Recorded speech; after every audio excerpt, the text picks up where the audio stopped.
Work simply by Carson Tate. Market में productivity के ऊपर बहुत सी किताबें मौजूद हैं जो कि हमें बताती हैं कि किस तरह से हम खुद को अपने काम में बेहतर बना सकते हैं। वे किताबें हमें अलग अलग तरह के मेथड बताती हैं जिन्हें अपनाकर कोई भी अपने समय को ज्यादा अच्छे से इस्तेमाल करना सीख सकता है। लेकिन हर किसी के लिए एक तरीका काम करे ये जरूरी नहीं है। ये किताब सबसे पहले हमें ये बताती है कि अलग अलग तरह के लोगों की अलग अलग पर्सनैलिटी होती है। ये किताब हमें उन सारी पर्सनालिटीज के बारे में बताती है और फिर ये बताती है कि कौन सी पर्सनालिटी के लिए कौन सा तरीका ज्यादा अच्छा काम करता है। इसे पढ़कर आप सीखेंगे पर्सनालिटी कितनी तरह की हो सकती है, आप अपने समय को किस तरह से अच्छे से मैनेज कर सकते हैं, टाइम टेबल बनाकर काम करने का तरीका किसके लिए काम नहीं करता।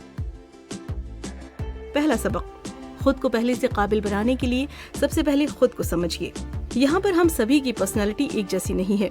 हम सभी अलग अलग तरह से काम करते हैं और सोचते हैं और उसके हिसाब से हमारे लिए अलग अलग तरीके काम करते हैं। जरूरी नहीं है कि जो तरीका कोई दूसरा व्यक्ति अपने आप को ज्यादा काबिल बनाने के लिए इस्तेमाल करता है वो तरीका अगर आप भी इस्तेमाल करें तो आपको भी फायदा मिलेगा। इसलिए सबसे पहले आपको खुद को समझना होगा।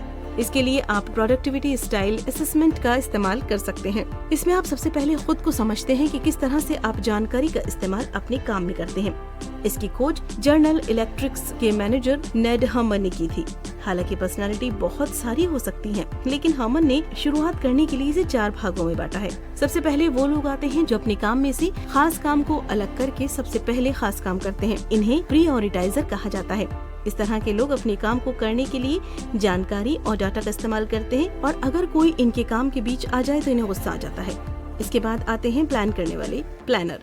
इस तरह के लोगों को अपने काम की लिस्ट बनाना बहुत अच्छा लगता है और ये लोग अपने काम को एक तरीके से करना पसंद करते हैं। सारा काम खत्म हो जाने पर ये पूरे काम पर एक नजर डालकर उसे देखते हैं। इसके बाद आते हैं वो लोग जो कि लोगों के बारे में बहुत सोचते हैं। इन्हें अरेंजर कहा जाता है। इस तरह के लोग हर फैसले को ये सोचकर लेते हैं कि क्या इससे मेरे आसपास के लोग खुश रहेंगे। इस तरह के लोग दूसरों के साथ अच्छे से काम लेते हैं। इस तरह के लोगों को रंगीन प्रेजेंटेशन देखकर किसी चीज के बारे में जानना बहुत अच्छा लगता है। इसके बाद आते हैं चौथे किस्म के लोग जिन्हें विजुअलाइजर कहा जाता है। इस तरह के लोग हर किसी की समस्या को सुलझाने की कोशिश करते हैं। इन्हें जानकारी या डाटा पर काम करना नहीं पसंद, लेकिन ये सबकी राय लेकर कुछ नया बनाना जानते हैं, भले ही वो तरीका सबसे अलग क्यों ना हो। तो इनमें से आपकी पर्सनालिटी कौन सी है? दूसरा सबक, अपने समय को अच्छे से मैनेज करना सीखिए। दुनिया में आप सब कुछ फिर से पा सकते हैं, लेकिन अपना बीता हुआ समय कभी वापस नहीं पा सकते। इसीलिए बहुत जरूरी है कि आप अपने समय को अच्छे से मैनेज करना सीखें। समय हमेशा सबके लिए एक रफ्तार से चलता है और आप इसका इस्तेमाल किस तरह से कर रहे हैं ये तय करेगा कि आने वाले वक्त में आप कितने कामयाब होंगे और अपने साथ कितने अफसोस लेकर मरेंगे। इसलिए सबसे पहले अपना टाइम का बजट बनाना शुरू कीजिए। ये देखिए कि आपका समय कहाँ और किस तरह से खर्च हो रहा है। अपने हर दिन, हर हफ्ते और हर महीने की एक लिस्ट बनाइए।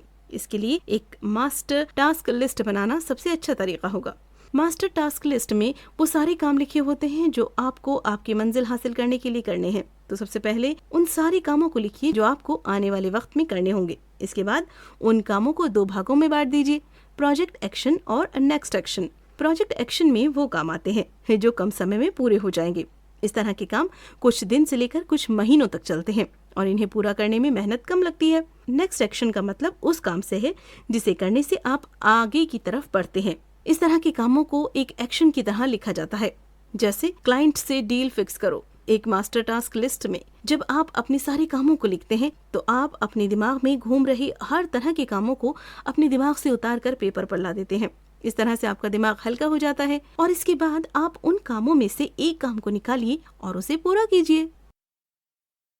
तीसरा सबक, अपना ध्यान एक काम पर लगाने की कला बहुत जरूरी है। आप जिस चीज पर जिस तरह से ध्यान लगा रहे हैं, समय के साथ उस काम में उतना ज्यादा माहिर बन जाएंगे। लेकिन ध्यान एक ऐसी चीज नहीं है जो आपके साथ हमेशा रहती हो।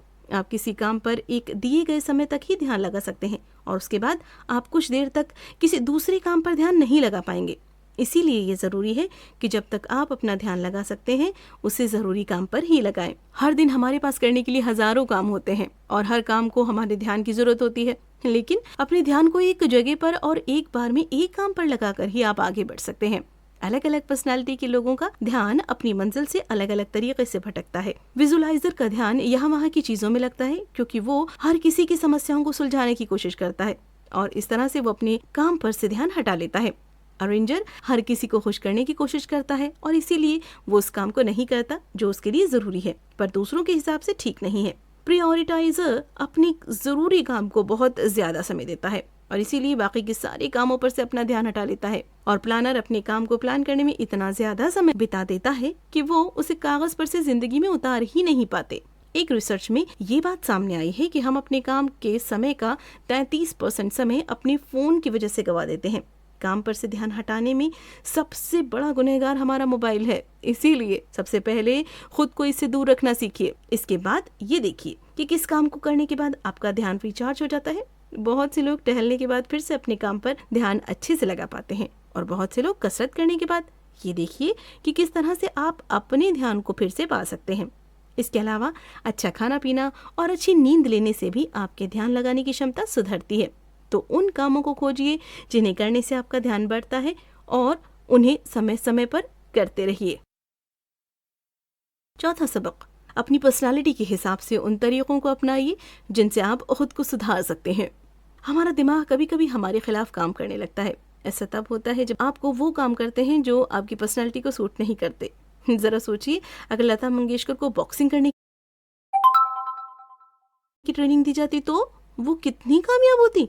इसीलिए सबसे पहले खुद को समझिए और उस तरीके को अपनाइए जो आपके लिए काम करता है। सबसे पहले एक बार में बहुत कुछ करने की कोशिश मत कीजिए। आप एक बार में सिर्फ कुछ चीजों को याद रख सकते हैं और ज्यादा काम करने से आप चीजें भूलने लगते हैं। इसके अलावा आप अपने समय को मैनेज करना बंद कीजिए। अगर आप प्लानर या प्रायोरिटाइजर नहीं हैं, तो समय के हिसाब से काम करने का तरीका आपके लिए नहीं है। आप अपना टाइम टेबल बना तो लेंगे लेकिन उसके हिसाब से काम नहीं कर पाएंगे। एक प्रायोरिटाइजर अपने जरूरी काम को सबसे पहले ऊपर रखने की कोशिश करता है। अगर आप एक प्रायोरिटाइजर हैं तो आप अपना ज्यादा से ज्यादा समय उस काम को दीजिए जो आपके लिए जरूरी है, लेकिन उस काम को सबके हिसाब से नहीं बल्कि अपने हिसाब से करने की कोशिश कीजिए। ये जरूरी नहीं है कि जो तरीका सबके लिए काम करता है वो तरीका आपके लिए भी काम करेगा। उस काम को अपना ज्यादा से ज्यादा समय देकर आप उस तरीके को खोज सकते हैं जो आपके लिए काम करता है। अगर आप एक विजुअलाइजर हैं तो टाइम टेबल बनाकर काम करना आपके लिए नहीं है। आप एक बार में सिर्फ एक काम पर ध्यान नहीं लगा सकते। विजुअलाइजर का ध्यान हमेशा भटकता है और वो अलग अलग तरह की चीजों को देखकर नए आइडियाज पैदा कर सकता है। इस तरह से आप अपनी क्रिएटिविटी को निखार सकते हैं। अगर हम सारी बात को एक लाइन में कहें तो किसी भी तरीके को अपनाने से पहले ये देखिए कि क्या वो तरीका आपकी पर्सनालिटी को सूट करता है। अगर हाँ, तो उसे ही अपनाइए। कुल मिलाकर अलग अलग तरह की पर्सनालिटी के लोगों के लिए अलग अलग तरीके काम करते हैं। ये जरूरी नहीं है कि जो तरीका सबके लिए काम करता है वो आपके लिए भी काम करे। एक मास्टर टास्क लिस्ट बनाकर रखने से आपके अपने सारे कामों को देख सकते हैं और एक के बाद एक काम को आसानी से पूरा कर सकते हैं। अगर आप एक विजुअलाइजर या अरेंजर हैं तो टाइम टेबल बनाना आपके लिए नहीं है। आपकी पर्सनालिटी को समझकर उसके हिसाब से तरीके अपनाइए। क्या करें? खुद को और अपने काम करने के तरीके को समझिए। अगली बार जब आप कोई काम शुरू करें तो खुद से ये सवाल करें कि किस तरह से वो काम आपके लिए ठीक है और वो आपको कितना अच्छा लगता है। इसे कुछ दिन तक करते रहिए और आपको पता लग जाएगा कि किस तरह से अपने काम करने के तरीके में बदलाव करके आप उसे ज्यादा अच्छे से कर सकते हैं। इससे आपको वो तरीका मिल जाएगा जो आपकी पर्सनालिटी को सूट करता है।